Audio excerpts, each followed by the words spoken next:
औज़ुबिल्लाहि मिनश्शैतानिर्रजीम बिस्मिल्लाहिर्रहमानिर्रहीम। आज हम क्लास 9 मैट्रिक्स एंड डिटर्मिनेंट्स हम पढ़ने जा रहे हैं। एक्सरसाइज नंबर 1.1 का क्वेश्चन नंबर 3। क्वेश्चन नंबर 3 में हमने फाइंड करनी है वैल्यूज़ ए, बी और सी एंड डी की। तो मैं आपको बताती हूँ सिंपली इसे हम कैसे फाइंड आउट करेंगे।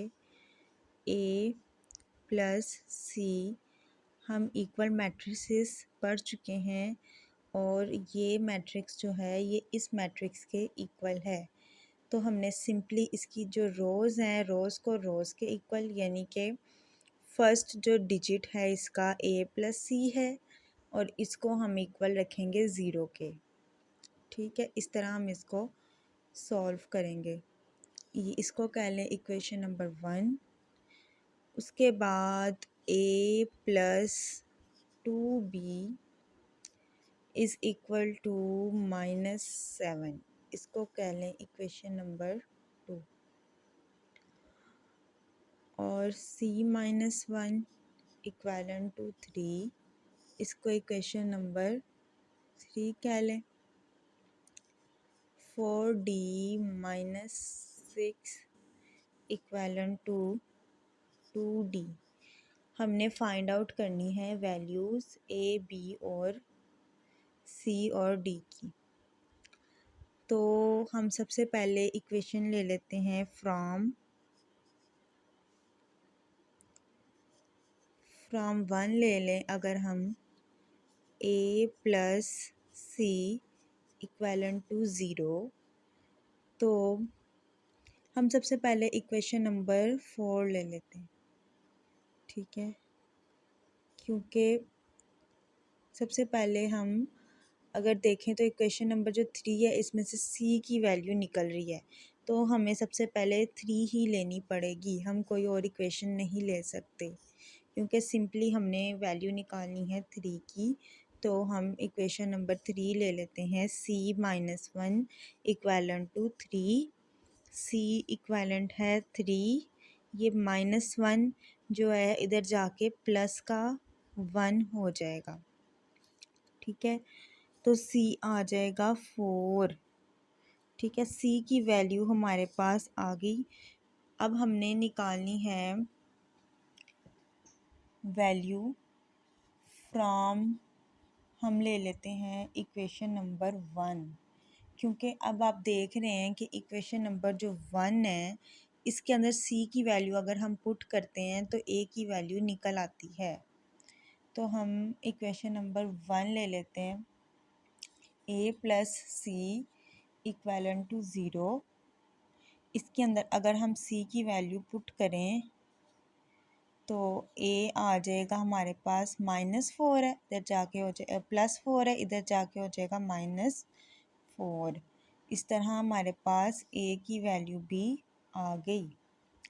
अब हमने b की वैल्यू निकालने के लिए फ्रॉम इक्वेशन नंबर 2 ले लेंगे। क्वेश्चन नंबर 2 है a plus 2b equal to -7। a जो है -4 है plus 2b equal to -7। 2b equal to -7 -4 है, इधर जाके हो जाएगा प्लस का 4। तो b हमारे पास आ जाएगा -3 डिवाइड विद 2, क्योंकि 2 डिवाइड हो रहा है, मल्टीप्लाई है, उधर जाके डिवाइड हो जाएगा। इस तरह हमारे पास ये वैल्यू b की आ गई। अब हमने वैल्यू निकालनी है d की फ्रॉम 4।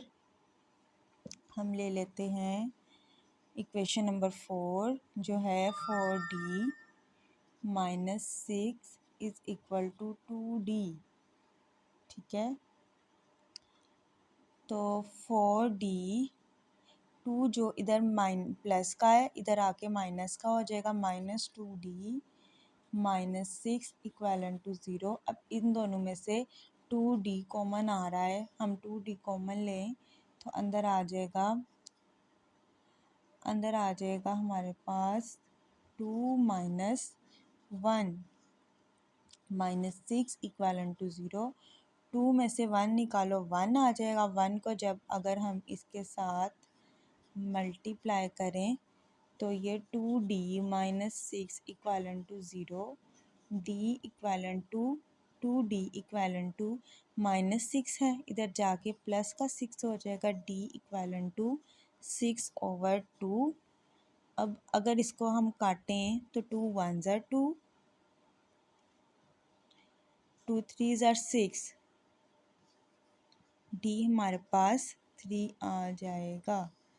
अब हमने यही वैल्यूज़ फाइंड आउट करनी थी ए की, बी की और सी की। ए की वैल्यू जो है वो हमारे पास आई है -4, बी की वैल्यू -3/2, इसी तरह सी की वैल्यू आई है -4, ठीक है, और हमारे पास डी की वैल्यू जो है वो है 3, ठीक है। ये आपने होपफुली आपको समझ आ गई होगी क्वेश्चन नंबर 3 1.1 का। अब मैं आपके साथ डेफिनेशन आपको पढ़ाती हूँ कि इसकी डेफिनेशन कैसे करनी है।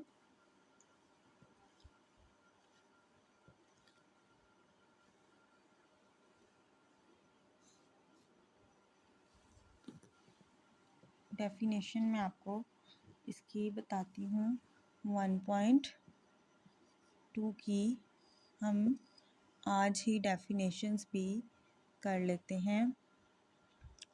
पहली डेफिनेशन जो है वो है रो एंड कॉलम। ये अलग अलग बुक में दी हुई है, मैं आपको एक में समझा देती हूँ। आपको पता है मैं एग्ज़ाम्पल के साथ समझाती होती हूँ, क्योंकि एग्ज़ाम्पल के साथ बच्चों को ज़्यादा समझ आती है। फॉर एग्ज़ाम्पल इस रो पहले ले लेते हैं हम, रो। अब matrix is called a row matrix if it has only one row, यानी कि ऐसा मैट्रिक्स जिसकी सिर्फ और सिर्फ एक रो हो, वो क्या कहेगा, मैट्रिक्स ऑफ रो या फिर रो मैट्रिक्स, ठीक है। ऐसा मैट्रिक्स जिसकी सिर्फ एक रो हो वो कहलाएगा रो मैट्रिक्स, ठीक है। और ऐसा मैट्रिक्स जिसकी सिर्फ एक कॉलम हो वो क्या कहलाएगा, कॉलम मैट्रिक्स। अब हम एग्जांपल देख लेते हैं। फॉर एग्जांपल रो के लिए अगर हम देख रहे हैं तो मैं एग्जांपल खुद से ले लेती हूँ। ये एक रो है, आपको मैंने बताया हुआ है प्रीवियस लेक्चर्स अगर आप देखें तो उसके अंदर ये रो है, ठीक है। लेकिन रो मैट्रिक्स का मतलब ये नहीं कि आप अगर ये हो सिर्फ तो आप कहें कि ये रो है, नहीं। हम देखेंगे कि इसके अंदर रो कितनी है। रो इसके अंदर भी एक है, इसके अंदर भी एक है, लेकिन इसके अंदर कॉलम जो है वो 3 है। यानी ये जो मैट्रिक्स है ये ऑर्डर बन रहा है रो पहले लिखते हैं 1/3 का, ठीक है। तो हम अब ये नहीं कह सकते कि ये जो मैट्रिक्स है इसकी अंदर कॉलम, इसको हम कॉलम मैट्रिक्स की एग्जांपल के लिए यूज़ नहीं कर सकते। हम सिर्फ़ और सिर्फ रो के लिए इस्तेमाल कर सकते हैं इसको, क्योंकि इसके अंदर सिर्फ़ और सिर्फ एक रो है। हम कह सकते हैं कि ये रो मैट्रिक्स है। अगर मैं आपको अब बताऊं कि कॉलम मैट्रिक्स क्या होता है। ऐसा मैट्रिक्स फॉर एग्जांपल ले लेते हैं,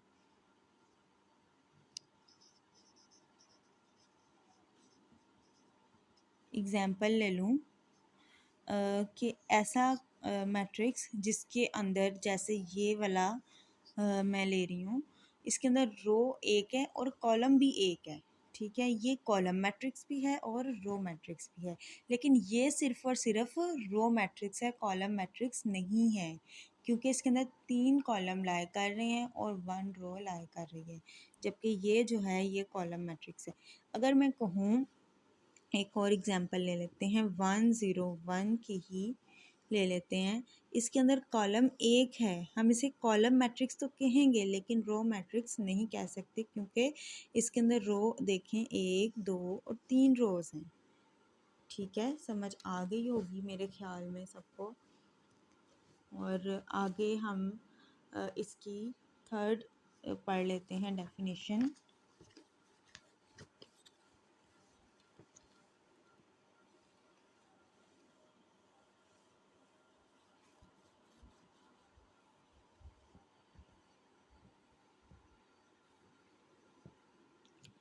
थर्ड डेफिनेशन जो है वो है रेक्टेंगुलर मैट्रिक्स। ठीक है, थर्ड डेफिनेशन है रेक्टेंगुलर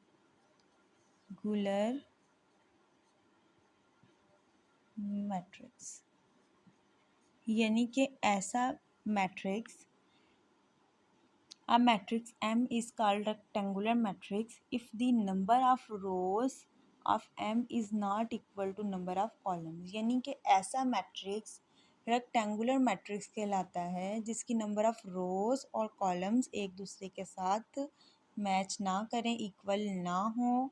इक्वल का मतलब ये नहीं कि उसकी अगर, जैसे कि फॉर एग्ज़ाम्पल, इक्वल का मतलब ये नहीं है कि अगर इस तरह है ये 1 1 1, तो हम इसे ये नहीं कहेंगे कि ये रेक्टेंगुलर मैट्रिक्स नहीं है, बल्कि ये एक रेक्टेंगुलर मैट्रिक्स है, क्योंकि इसकी नंबर ऑफ़ रोज़ अगर देखें तो 2 और कॉलम्स जो हैं वो 3 हैं। ठीक है, तो ये जो है ये रेक्टेंगुलर मैट्रिक्स है, ये मैंने आपको एग्जांपल के साथ समझाया है, फॉर एग्जांपल। ठीक है, तो अब हम देख लेते हैं आगे square matrix. Square matrix, square matrix अगर हम देखें, a matrix is called square matrix if its number of rows is equal to the number of columns. यानी कि स्क्वायर मैट्रिक्स ऐसा मैट्रिक्स है जिसकी नंबर ऑफ रोज और कॉलम्स इक्वल हों, यानी कि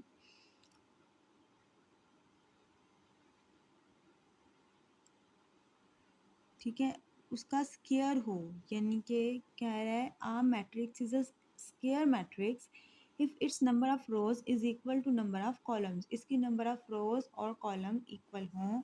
आप इसमें एग्जांपल ले सकते हैं कि अगर a इज़ इक्वल टू 2 -1 0 3 है, ठीक है,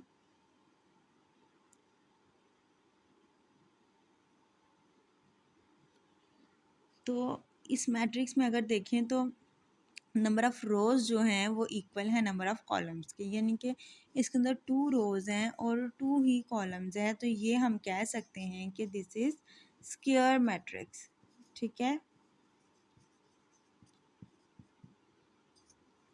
आपको समझ आ गई होगी स्क्वायर मैट्रिक्स कैसा मैट्रिक्स होता है जिसके अंदर नंबर ऑफ़ रोज़ और नंबर ऑफ़ कॉलम्स जो हैं वो इक्वल हों, इक्वल लाई करते हों। अब मैं आपको बताती हूँ नल और ज़ीरो मैट्रिक्स कौन से मैट्रिक्स होते हैं। ये मेरा डेफिनेशन करवाने का मकसद सिर्फ ये है कि डेफिनेशन जो है वो एक डेफिनेशन 2 मार्क्स की आती है और एक पूरा क्वेश्चन जो है वो डेफिनेशंस का होता है, इसलिए डेफिनेशन ज़रूर करनी चाहिए। नल और ज़ीरो मैट्रिक्स कि नल मैट्रिक्स कौन सा होता है और ज़ीरो मैट्रिक्स कौन सा होता है। A matrix M is called a null और zero matrix if each of its entries is zero, यानी ऐसा मैट्रिक्स जिसकी रोज़ भी ज़ीरो हों और कॉलम्स भी ज़ीरो हों, यानी कि ऐसा मैट्रिक्स। ठीक है, इसके अंदर कुछ भी वर्ड ना हो, यानी कि कुछ भी और नंबर ना लिखा हो, इसकी जो एंट्री है वो ज़ीरो हो, यानी इसकी रोज़ भी ज़ीरो ज़ीरो हों और इसके कॉलम भी ज़ीरो ज़ीरो ही हों। This is called null matrix. ठीक है, अब मैं आपको बताती हूँ कि ट्रांसपोज ऑफ अ मैट्रिक्स क्या है। ट्रांसपोज ऑफ अ मैट्रिक्स हो सकता है पेपर में भी आ जाए, इम्पोर्टेंट है। Transpose of a matrix. ठीक है, a matrix obtained by changing the row into columns or columns into rows of a matrix is called transpose of that matrix। ऐसा मैट्रिक्स जो नंबर ऑफ़ रोज़ को और रोज़ को जो है वो कॉलम में चेंज कर दे, और जो कॉलम है उसे रोज़ में चेंज कर दे, उसे क्या कहेंगे हम, क्या कहेंगे उसे हम, ट्रांसपोज ऑफ अ मैट्रिक्स। ठीक है, मैं आपको एग्जांपल लेके दिखाती हूँ एक। फॉर एग्जांपल 1 0 0 0 1 0 0 0 1, ये एक मैट्रिक्स है। देखें, ये मैट्रिक्स है, इसको मैं क्या देती हूँ ए। अब इसको, ये जो मैट्रिक्स है, अगर इसकी रोज़ जो है वो कॉलम्स में चेंज हो जाएं, फॉर एग्जांपल ये है, मैं इधर लिख रही हूँ। ठीक है, ये ए है, मैं इसके ऊपर ए के ऊपर प्राइम लगा देती हूँ और इसकी रो जो है यानी 1 0 0, ये जो रो है ये मैं कॉलम लिख लेती हूँ, 1 0 0 ये कॉलम हो जाएगा। और जो सेकंड रो है उसको मैं कॉलम में चेंज कर रही हूँ, यानी कि सब को कॉलम में चेंज कर रही हूँ। ठीक है, ये है रो को हमने कॉलम में चेंज कर दिया, तो इसको हम कहेंगे ट्रांसपोज ऑफ अ मैट्रिक्स, यानी कि मैट्रिक्स जो है वो ट्रांसपोज हो गया नंबर ऑफ रोज़ और कॉलम्स के अंदर। ठीक है, अब अगर मैं कहूँ कि ये जो कॉलम है इसकी अंदर से वैल्यू थोड़ी सी चेंज कर दूँ, क्योंकि ये 0 0 था, तो 0 0 सेम एज इट इज़ वही चेंज होके आ गया। अगर मैं कहूँ 1 2 3 4 5 6, अब पहले तो मैंने चेंज की है रो को कॉलम में, अगर मैं रो के बजाय कॉलम को चेंज करूँ तो वो भी ट्रांसपोज ही कहलाएगा। ठीक है, वो मैट्रिक्स ए का ट्रांसपोज कहलाएगा, यानी कि पहले मैंने रोज़ को देखा, अब मैं कॉलम को अगर देखूँ तो इसको कॉलम कॉलम को रो में चेंज करना है, यानी 1 और हो जाएगा 4, उसके बाद सेकंड कॉलम को सेकंड रो में चेंज करेंगे 2 और 5, फिर थर्ड कॉलम को थर्ड रो में चेंज करेंगे 3 6, ये बन जाएगा एक transpose matrix, again transpose matrix बन जाएगा। ठीक है, होपफुली आपको ट्रांसपोज मैट्रिक्स की समझ आ गई होगी। अब मैं आपको बताती हूँ नेगेटिव मैट्रिक्स कौन सा होता है। नेगेटिव मैट्रिक्स एक ऐसा मैट्रिक्स है,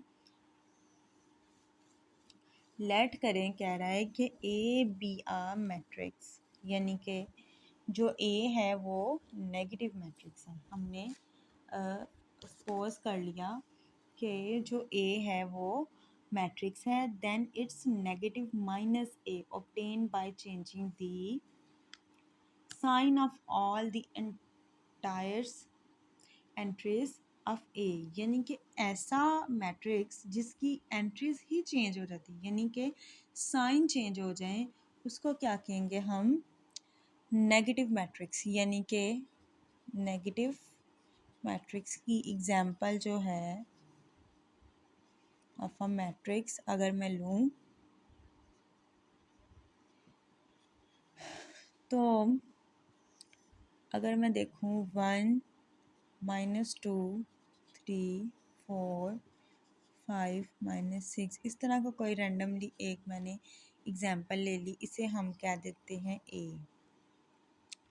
ठीक है, अब हमने इसका नेगेटिव मैट्रिक्स लेना है, तो ए के साथ एक तो माइनस आ जाएगा, ऊपर से ये जो सारी पॉजिटिव वैल्यूज़ हैं वो माइनस में और जो नेगेटिव है वो प्लस में, यानी 1 जो है मैंने पॉजिटिव लिया है तो ये -1, 2 नेगेटिव लिया है तो ये 2 हो जाएगा, फिर 3 -3 हो जाएगा, 4 भी -4, -5 और 6। ये जो है ये बन जाएगा कौन सा मैट्रिक्स, ये बन जाएगा नेगेटिव मैट्रिक्स। ठीक है, आपको नेगेटिव मैट्रिक्स की भी अब समझ आ गई होगी। अब सिमेट्रिक मैट्रिक्स क्या होता है, नेक्स्ट आपकी बुक में लिखा हुआ है सिमेट्रिक मैट्रिक्स।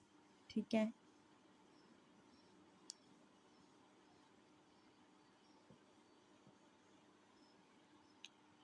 सिमेट्री मैट्रिक्स अगर हम देखें,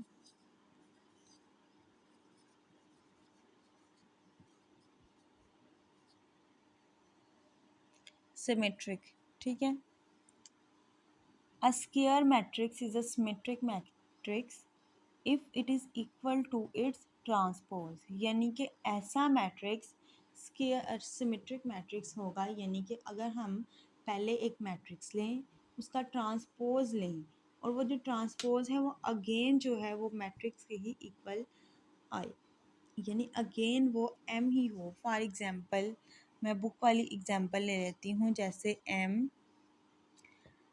इक्वलेंट टू, बुक में दिया है 1 2 3 2 -1 4 3 4 0।